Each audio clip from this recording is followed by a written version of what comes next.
Hi, I'm Lauren Bothwell, and this is the Session 9 discussion facilitation, which focuses on working with families and communities of culturally diverse gifted students.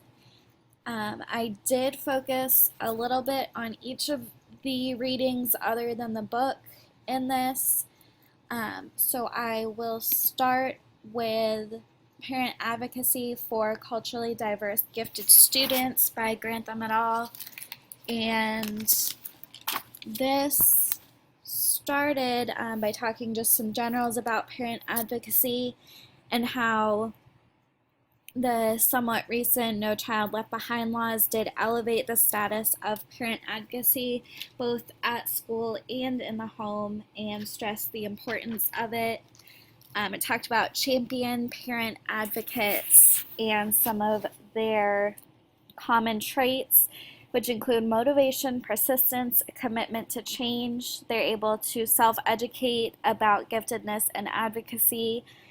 They have leadership, problem solving, communication, public relation, planning, collaboration, and program development skills. And most of this I feel is pretty self-explanatory. They're advocating because something is wrong in the system, and anytime something is wrong in the system, it's going to take that persistence and motivation to be able to change it. It's not something that's going to come easily. The end of the article was talking about creating a knowledge base for parent advocates. The first key point in that was that they should have an awareness of the underrepresentation of racially and culturally diverse students, also understanding the barriers that these students are facing, which is causing them to be underrepresented in the gifted program. Of course, if you're not aware of something and why it's happening, you're not going to be able to change it. Some of these barriers do include ineffective traditional definitions of giftedness, as often racially and culturally diverse students will exhibit their talents and their gifts differently. And the 1993 federal policy does disagree with the traditional definitions. It also emphasizes that giftedness is presented in all cultural groups and that it is presented across all economic and cultural strata. It also emphasized the fact that students should be compared against others that are their same age, have had their same experiences, and grown up in their same environments. And a lot of times we don't see that done. That students are really just compared across all other students, usually using nationally normed tests, making it unfair for the diverse students. And the next point was that parents do need to be able to recognize patterns of underachievement. Again, if you don't know it and you don't see it, then you can't fight against it. Oftentimes, underachievement in racially and culturally diverse students is perceived as intellectual inferiority. It's just a general assumption automatically made. So the parent advocates need to be the key player in changing those misconceptions and fighting against them. Oftentimes, this is due to larger school and community contexts and influences, many systematic issues of racism, as we've learned about previously in the course. And due to that, oftentimes there's automatic negative teacher views and biases incorporated into that, which leads to a lack of motivation to teach these students that we perceive as different from ourselves. So parent advocates will need to be ready to face these misconceptions, prejudices, things like that, and not only to deal with them, but also to change them and fight against them. And they should also understand the core gifted attributes so they can show that all students from all backgrounds and cultures are showing this. This article recommended the Fraser Talent Assessment Profile, which lists traits, attitude, and behaviors, the 10 on that chart are motivation, interest, communication skills, problem-solving ability, memory, inquiry, insight, reasoning, imagination or creativity, and humor.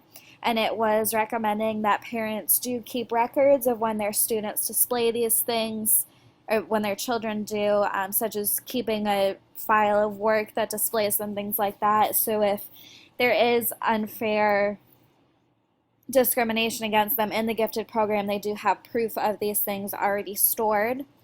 And a major component, it was also speaking to the benefits of parent advocacy, other than, of course, the obvious of a more equal opportunity for all students.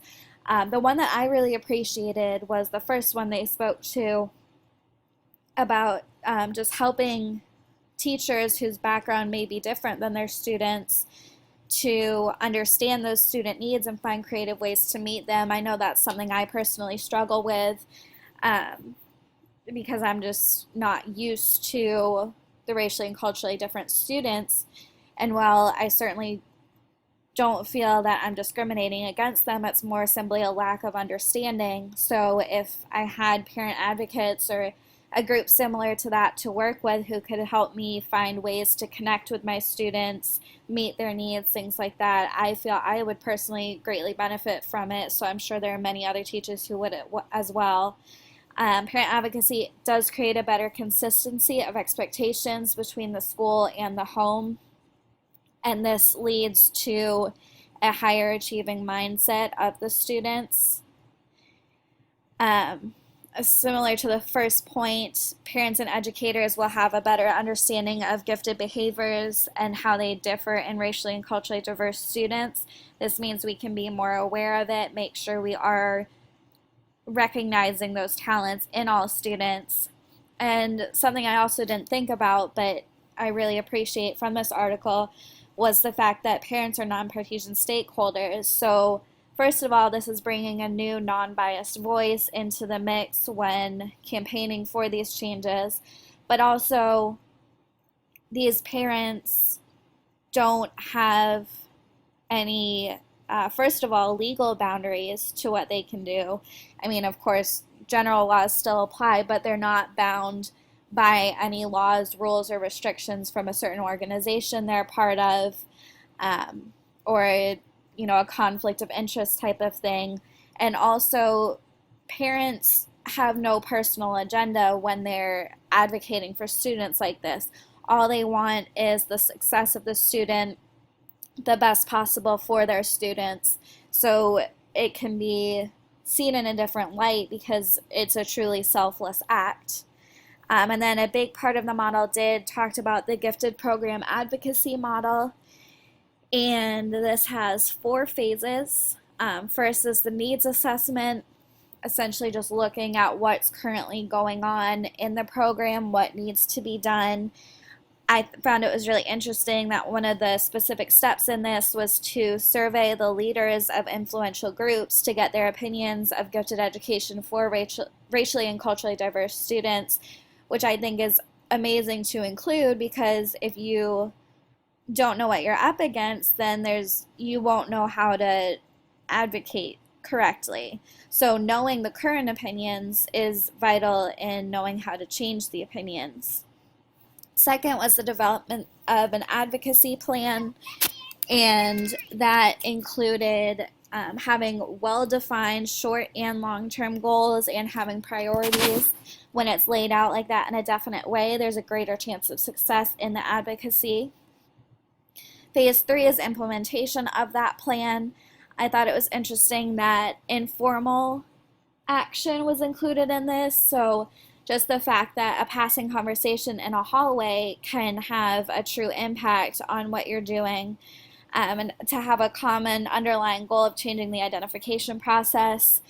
What I thought was a key point that might be overlooked is knowing the policies and procedures, such as retesting, appeals processes, things like that.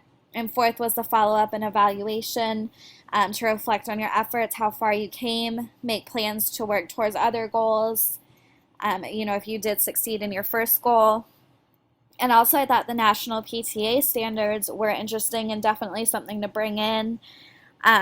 what I liked was their standard about how effective collaboration causes utilization of more resources. When you're collaborating, you're bringing new voices in, new opinions, maybe new ideas. And in this case, the more minds, the better. So you can brainstorm many different ways to be able to implement the changes that you're advocating for.